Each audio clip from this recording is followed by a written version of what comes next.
In this video, we're going to talk about the autoionization of water. While we usually think of water as just a stable H2O molecule, it actually has a very interesting secret behavior. It spontaneously breaks apart into ions all on its own.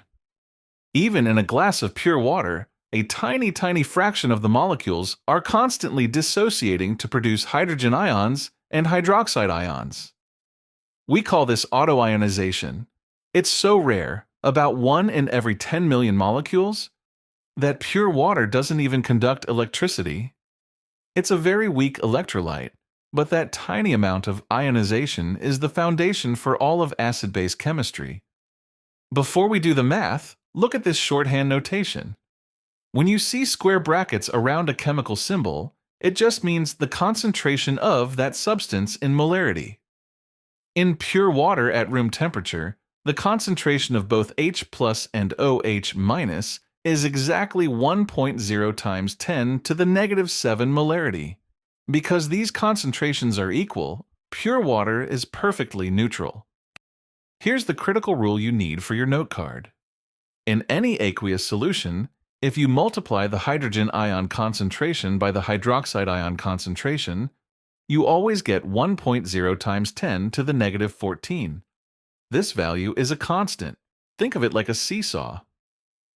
If you add an acid and the H plus concentration goes up, then the OH minus concentration has to go down so that the product of the two stays locked at that 10 to the negative 14 value.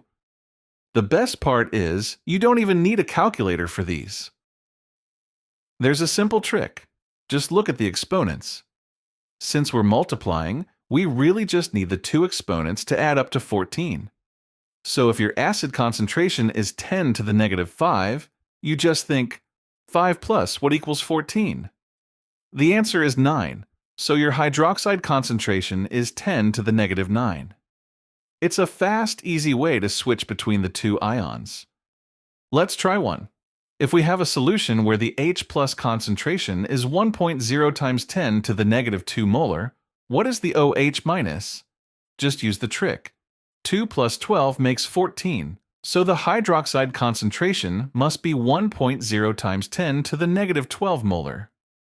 In our next video, we'll use this same logic to jump onto the pH scale and start categorizing these solutions as acidic or basic